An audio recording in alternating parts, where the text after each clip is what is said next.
بسم اللہ الرحمن الرحیم۔ السلام علیکم۔ ربیع الاول کے مہینے کا آغاز ہو چکا ہے اور ربیع الاول کا مہینے کا تعلق جو ہے وہ رسول اکرم صلی اللہ علیہ وآلہ وسلم کی ذات گرامی قدر سے ہے، کیونکہ ربیع الاول کے مہینے میں آپ صلی اللہ علیہ وآلہ وسلم کی ولادت ہے۔ تو اس حوالے سے میری کوشش یہ ہوگی، خدا مجھے توفیق دے، کہ اس مہینے میں جو بھی وائس نوٹ بنے وہ رسول اکرم صلی اللہ علیہ وآلہ وسلم کے حوالے سے ہوں، یعنی کہیں نہ کہیں پر اس میں رسول اکرم کا کوئی نہ کوئی تعلق ملتا ہو ہمیں۔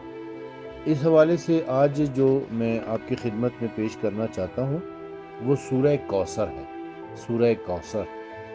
سورہ کوثر قرآن مجید کی سب سے مختصر سورہ ہے جو صرف 3 آیات پر مشتمل ہے۔ بسم اللہ الرحمن الرحیم۔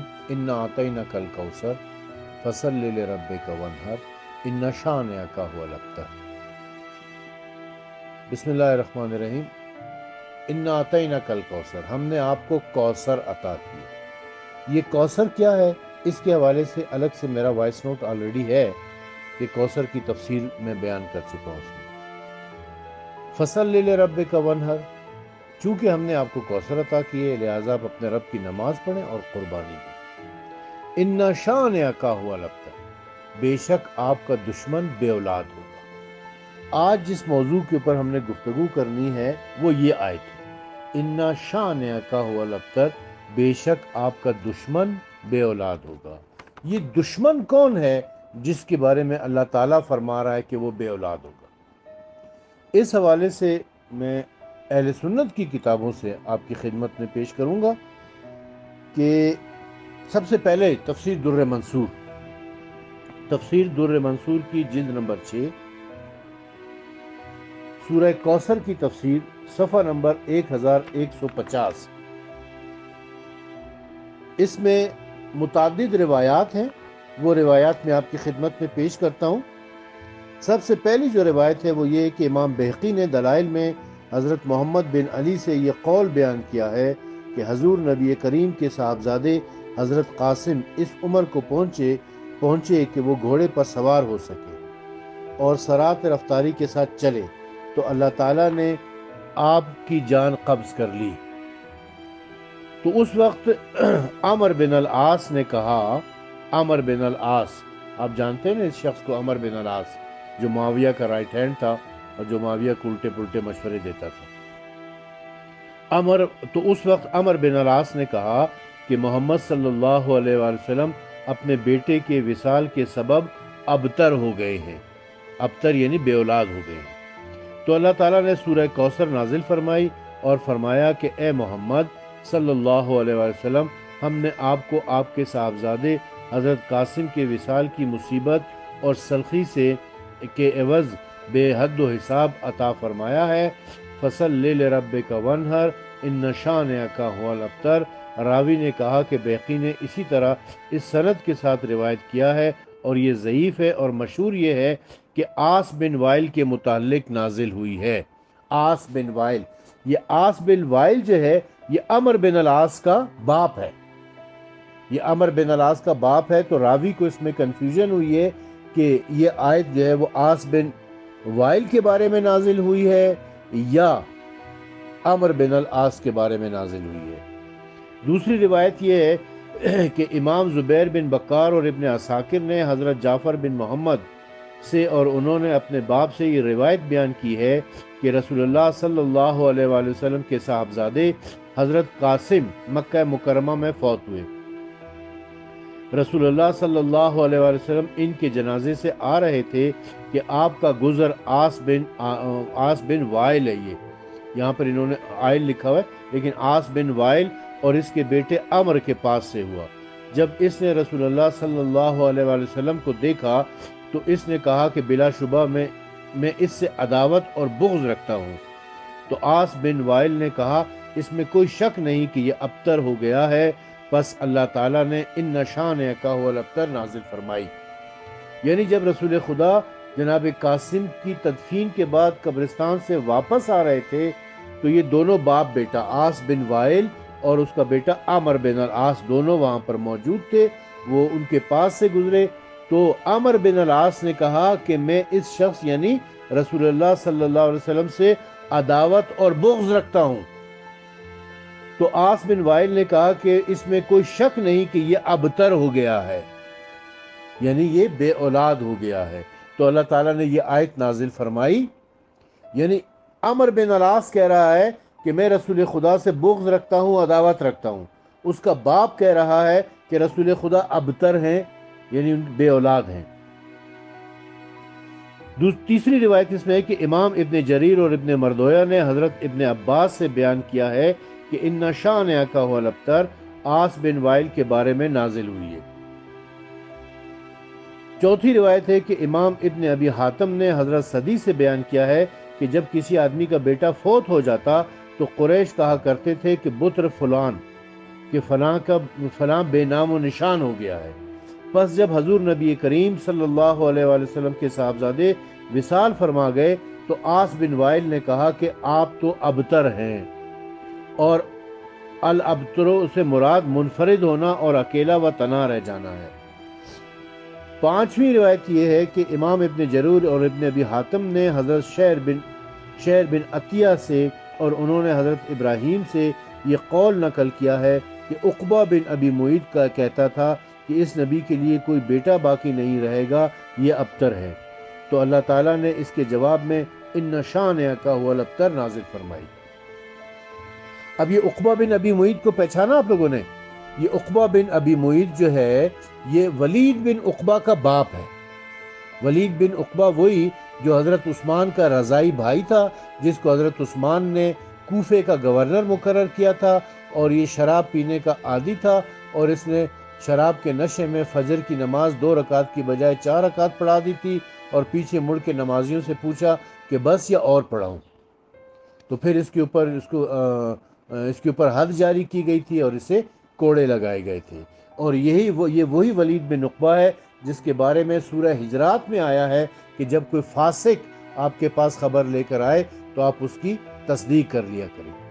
یہ ولید بن عقبہ کا باپ عقبہ بن ابی معیط ہے۔ یہ عقبہ بن ابی معیط وہی شخص ہے کہ ایک مرتبہ رسول خدا خانہ کعبہ کے پاس نماز پڑھ رہے تھے مکی دور میں، تو اس خبیث نے رسول اکرم صلی اللہ علیہ وسلم کے اوپر اونٹ کی اوجڑی لا کے ڈال دی، اور پھر یہ جنگ بدر میں واصل جہنم ہو گیا۔ اس کے بارے میں میں اور بھی کافی کچھ بتا سکتا ہوں، لیکن چونکہ یہ میرا موضوع نہیں ہے اس لیے اس کو چھوڑتے ہیں۔ اب آ جاتے ہیں ہم تفسیر قرطبی کی طرف۔ تفسیر قرطبی جو علامہ قرطبی اہل سنت کے بڑے عالم ہیں، انہوں نے لکھی ہے، اور وہ کہتے ہیں کہ عاص بن وائل نبی کریم صلی اللہ علیہ وسلم، یہ تفسیر قرطبی کی جلد نمبر 10 ہے، جلد نمبر 10 صفحہ نمبر 523 پر وہ لکھتے ہیں کہ عاص بن وائل نبی کریم صلی اللہ علیہ وسلم کے ساتھ کھڑا تھا، گفتگو کر رہا تھا، تو قریش کے سرداروں نے اسے کہا کہ تو کس کے ساتھ کھڑا تھا؟ اس نے جواب دیا کہ اس ابتر کے ساتھ، یعنی معاذ اللہ رسول خدا کو ابتر بے اولاد کہہ کے مخاطب کیا۔ اس سے قبل رسول اللہ صلی اللہ علیہ وسلم کے صاحبزادے حضرت عبداللہ فوت ہو چکے تھے، اور وہ حضرت خدیجۃ الکبریٰ کے بطن سے تھے۔ تو اللہ تعالیٰ نے یہ آیت نازل فرمائی، یعنی اس کا ذکر دنیا اور آخرت کی بھلائیوں سے ختم ہو جائے گا۔ اکرمہ نے حضرت ابن عباس سے روایت نقل کی ہے کہ دور جاہلیت میں جب کسی کا بیٹا فوت ہو جاتا تو کہتے کہ فلاں دم بریدہ ہو گیا ہے۔ جب حضرت ابراہیم جو حضرت رسول خدا کے صاحبزادے تھے فوت ہوئے تو ابو جہل اپنے ساتھیوں کی طرف نکلا تو اس نے کہا کہ بطر محمد، تو اللہ تعالیٰ نے اس آیت کو نازل کیا، یعنی ابو جہل ابتر ہے۔ اچھا، اس روایت میں تھوڑا سا جو ہے نا وہ شک گزرتا ہے کہ یہ ابو جہل کے بارے میں ہے یا عاص بن وائل کے بارے میں۔ ویسے تو میں آگے بھی آپ پہلے بھی بتا چکا ہوں، اور آگے بھی، کہ اکثریت روایتیں جو ہیں 99% روایات جو ہیں وہ یہی کہتی ہیں کہ یہ عاص بن وائل کے بارے میں ہے۔ یہاں پر یہ ایک روایت ابو جہل کے بارے میں آ گئی ہے۔ اصل میں ابو جہل جو ہے وہ، اور یہ بھی کہ حضرت ابراہیم جو رسول خدا کے بیٹے ماریہ قبطیہ کے بطن سے پیدا ہوئے تھے، اس کے بارے میں یہ، اس کے فوت ہونے کے بعد یہ آیت نازل ہوئی ہے۔ تو یہ چونکہ سیاق و سباق کے مطابق نہیں ہے، ابو جہل جو ہے وہ 2 ہجری میں جنگ بدر میں واصل جہنم ہو چکا تھا، اور حضرت ابراہیم جو ہیں جو رسول اللہ کے بیٹے تھے، جو حضرت ماریہ قبطیہ رضی اللہ تعالیٰ عنہ کے بطن سے پیدا ہوئے تھے، ان کی ولادت 7 ہجری میں ہوئی ہے۔ تو یہ ممکن نہیں ہے کہ یہ آیت ان کے بارے میں، ابو جہل کے بارے میں نازل ہوئی ہو، یعنی زیادہ تر روایت یہی بتاتی ہے کہ یہ عاص بن وائل کے بارے میں نازل ہوئی ہے۔ ایک اور روایت انہوں نے لکھی ہے کہ شمر بن عطیہ نے کہا کہ اس سے مراد عقبہ بن ابی معیط ہے۔ ایک قول یہ کیا گیا کہ قریش اس آدمی کے بارے میں کہا کرتے تھے جس کی مذکورہ اولاد فوت ہو جائے، قد بطر فلاں، جب رسول اللہ کے ایک بیٹے حضرت قاسم مکہ مکرمہ میں اور ایک بیٹے حضرت ابراہیم مدینہ میں فوت ہو گئے تو کفار نے کہا کہ بطر محمد صلی اللہ علیہ وآلہ وسلم، اب ہے کوئی ایسا آدمی جو ان کے بعد ان کے معاملات چلائے گا؟ تو یہ آیت نازل ہوئی، یہ صدی اور ابن یزید نے کہا ہے۔ اب دیکھیں کہ بے شک ولید بن عقبہ ہو یا عاص بن وائل ہو یا ابو جہل ہو، ان کا یہ کہنا یا کفار مکہ کا یہ کہنا کہ رسول اکرم صلی اللہ علیہ وسلم کے بیٹے تو فوت ہو گئے ہیں، تو اب ان کے معاملات کو آگے کون چلائے گا، یعنی ان کے دین کو آگے کون چلائے گا، ان کے مذہب کو آگے کون چلائے گا، کون لے کے جائے گا۔ گو کہ یہ سب لوگ کافر تھے، لیکن یہ جانتے تھے کہ دین کو آگے چلانے والی، دین کی حفاظت کرنے والی، دین کو آگے بڑھانے والی اولاد ہی ہوا کرتی ہے۔ ایک اور تفسیر کی طرف آ جاتے ہیں جی، تفسیر مظہری، جلد نمبر 12، صفحہ نمبر 389 379 ہے۔ لکھا ہے کہ یہ ابن منظر نے اور مصنف میں ابن شیبہ نے اکرمہ کا قول بیان کیا ہے کہ جب رسول اللہ صلی اللہ علیہ وسلم پر وحی آئی تو قریش بولے کہ محمد صلی اللہ علیہ وسلم ہم سے کٹ گیا ہے۔ اس پر یہ آیت نازل ہوئی، ان شانئک هو الابتر۔ ابن ابی حاتم نے صدی کا قول بیان کیا ہے کہ جب کسی شخص کی نرینہ اولاد مر جاتی اور کوئی لڑکا باقی نہ رہتا تو قریش کہتے تھے کہ فلاں شخص کی نسل کٹ گئی ہے۔ چنانچہ رسول اللہ صلی اللہ علیہ وسلم کے صاحبزادوں کی وفات ہو گئی تو عاص بن وائل نے کہا کہ محمد صلی اللہ علیہ وسلم کی نسل کٹ گئی ہے۔ اس پر یہ آیت نازل ہوئی۔ دوسری روایت یہ کہ حضرت محمد بن علی یعنی امام زین العابدین علیہ السلام بن امام حسین کی روایت سے بھی بہقی نے دلائل النبوہ میں ایسی ہی حدیث نقل کی ہے اور نبی زادہ کا نام قاسم بتایا ہے۔ بہقی نے دلائل النبوہ میں مجاہد کا قول نقل کیا ہے کہ اس آیت کا نزول عاص بن وائل کے حق میں ہوا جس نے کہا تھا کہ محمد صلی اللہ علیہ وسلم کا دشمن ہوں، یعنی اس نے کہا تھا کہ میں محمد صلی اللہ علیہ وسلم کا دشمن ہوں، تو اس کے بارے میں پھر یہ آیت نازل ہوئی، ان شانئک هو الابتر، بے شک آپ کا دشمن بے اولاد ہوگا، یعنی وہ دشمن جو ہے وہ شان ہے جس کے بارے میں یہ آیت آئی ہے وہ عاص بن وائل ہے، عمر بن العاص کا باپ۔ مزید لکھا ہے کہ جی بغوی نے لکھا ہے کہ رسول اللہ صلی اللہ علیہ وسلم کعبے سے باہر تشریف لا رہے تھے اور عاص بن وائل اس وقت اندر داخل ہو رہا تھا۔ ان دونوں کی ملاقات ہو گئی اور باپ بنی سہم کے پاس کھڑے ہوئے، دونوں کچھ گفتگو کرنے لگے۔ سرداران قریش اس وقت کعبے کے اندر بیٹھے ہوئے تھے۔ عاص جب اندر پہنچا تو قریش نے پوچھا تو کس سے باتیں کر رہا تھا؟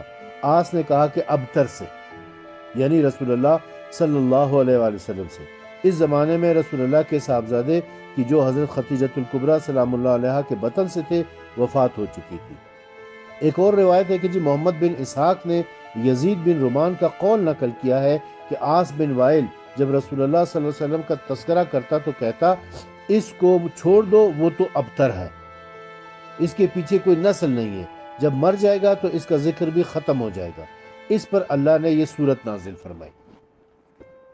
یعنی کافر ہونے کے باوجود یہ جانتا تھا کہ رسول اللہ کے ذکر کو اگر کوئی قائم رکھے گا تو وہ رسول اللہ کی اولاد ہی قائم رکھے گی۔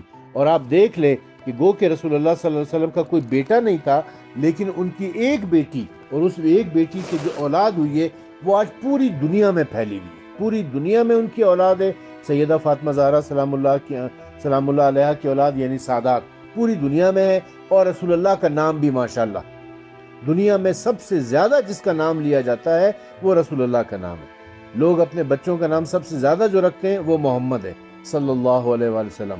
آذانوں میں پوری دنیا میں صبح کی فجر سے لے کر عشاء کی اذان تک سارا دن ساری رات اذانیں چلتی ہیں پوری دنیا میں، اور اشہد ان محمد رسول اللہ کی اذانیں ہو رہی ہیں۔ تو دیکھیں کہ دشمن بے اولاد ہوا ہے یا رسول اللہ بے اولاد ہوئے۔ ان شانئک والابتر، بے شک آپ کا دشمن بے اولاد ہوگا۔ آج نہ ابو جہل کا نام ہے، نہ عقبہ بن ابی معیط کا نام ہے، نہ عاص بن وائل کا نام ہے، جبکہ رسول اکرم صلی اللہ علیہ وآلہ وسلم کا نام پوری دنیا میں لیا جا رہا ہے، بلکہ پوری کائنات میں لیا جا رہا ہے۔ اب دور جدید کے ایک مصنف مفسر ہیں مولانا اشرف علی تھانوی، جو تبلیغی جماعت والوں کے بڑے پسندیدہ ہیں، ان کی بھی میں تفسیر بیان کر دیتا ہوں تاکہ تبلیغی جماعت والے بھی اس کے اوپر یقین کر لیں۔ اسی سورہ کی تفسیر میں لکھتے ہیں کہ سبب نزول اس سورت کا یہ ہے کہ رسول اللہ صلی اللہ علیہ وآلہ وسلم کی اولاد میں سے سب سے بڑے بیٹے حضرت قاسم تھے، ان کا مکے میں انتقال ہو گیا تو عاص بن وائل سہمی نے اور اس کے ساتھ دوسرے مشرکین نے یہ کہا کہ آپ کی نسل منقطع ہو گئی ہے، بس آپ نعوذ باللہ ابتر یعنی بے نام و نشان ہیں۔ مطلب یہ تھا کہ ان کے دین کا چرچا چند روز ہے، پھر یہ سب بکھیڑے پاک ہو جائیں گے۔ اس پر آپ نے تسلیہ کے لیے یہ صورت نازل فرمائی۔ یعنی یہ جو چار تفسیر میں نے ابھی آپ کی خدمت میں پیش کی ہیں، تفسیر در منصور علامہ جلال الدین ابو بکر سیوطی کی، تفسیر قرطبی علامہ ابو بکر قرطبی کی، تفسیر مظہری علامہ ثناء اللہ پانی پتی کی، اور تفسیر البیان علامہ اشرف علی تھانوی کی، ان سب نے یہی کہا ہے کہ رسول اکرم صلی اللہ علیہ وآلہ وسلم کا وہ دشمن، وہ شان ہے، وہ دشمن جس کے بارے میں سورہ کوثر نازل ہوئی ہے، وہ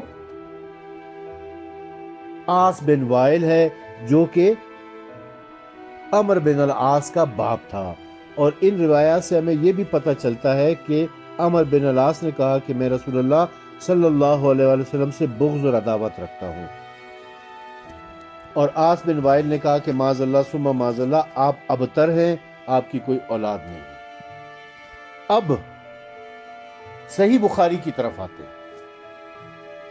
صحیح بخاری جلد نمبر 2 پارہ نمبر 15، کتاب المناقب، اس میں باب ہے، باب حضرت عمر کے اسلام قبول کرنے کا باب، حضرت عمر کے اسلام لانے کا واقعہ، باب الاسلام عمر ابن خطاب، باب نمبر 450، حدیث نمبر 1046۔ پھر سن لیں، صحیح بخاری جلد نمبر 2 پارہ نمبر 15، کتاب المناقب، باب نمبر 450، باب الاسلام عمر ابن خطاب، یعنی حضرت عمر کے اسلام لانے کا باب، صفحہ نمبر 536، حدیث نمبر 1046۔ حضرت عبداللہ ابن عمر کہتے ہیں کہ حضرت عمر گھر میں خوف سے بیٹھے تھے۔ عبداللہ ابن عمر بیٹے ہیں حضرت عمر کے۔ حضرت عبداللہ ابن عمر کہتے ہیں کہ حضرت عمر گھر میں خوف سے بیٹھے ہوئے تھے۔ اتنے میں عاص بن وائل سہمی ایک ڈوری دار چادر اور ریشمی کرتے کا جوڑا پہنے ہوئے ان کے پاس آیا۔ وہ بنی سہم کے قبیلے سے تھا جو زمانہ جاہلیت میں ہمارے حلیف تھے۔ اس نے کہا، اے عمر، آپ کا کیا حال ہے؟ انہوں نے کہا کہ تیری قوم بنی سہم کے لوگ کہتے ہیں کہ اگر میں مسلمان ہوا تو وہ مجھے مار ڈالیں گے۔ عاص نے کہا کہ وہ تیرا کچھ نہیں بگاڑ سکتے، چنانچہ عاص نے ایسا کہنے پر مجھے اطمینان حاصل ہوا۔ یہ کہنے کے بعد عاص باہر نکلا تو اسے معلوم ہوا کہ لوگ میدان میں جمع ہیں۔ اس نے پوچھا کہاں کا ارادہ ہے؟ انہوں نے کہا کہ خطاب کے بیٹے کی خبر لینا چاہتے ہیں جس نے اپنا دین بدل ڈالا ہے۔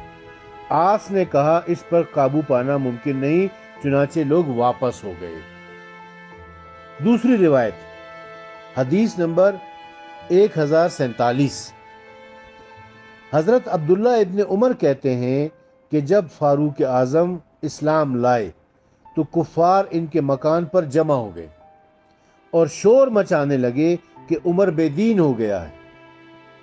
میں اس وقت بچہ تھا، چھت پر بیٹھا تھا، اتنے میں ایک شخص ریشمی چوغا پہنے ہوئے آیا اور لوگوں سے کہنے لگا کہ اگر عمر نے اپنا دین بدل ڈالا تو پھر تمہیں کیا ہے؟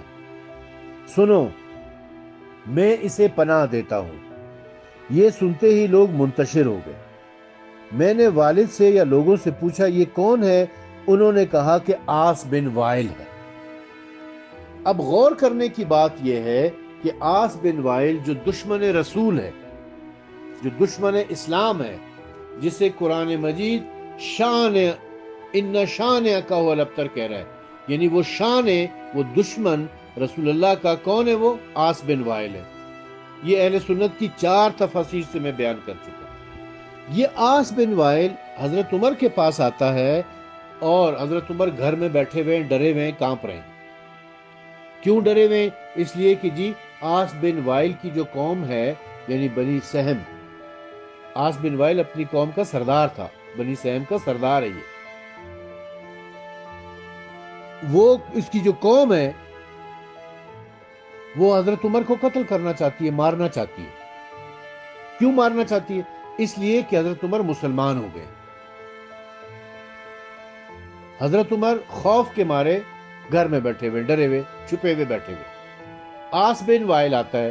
عاص بن وائل ان کا پہلے سے حلیف تھا زمانہ جاہلیت میں۔ عاص بن وائل آتا ہے اور کہتا ہے کہ عمر تمہارا کیا حال ہے؟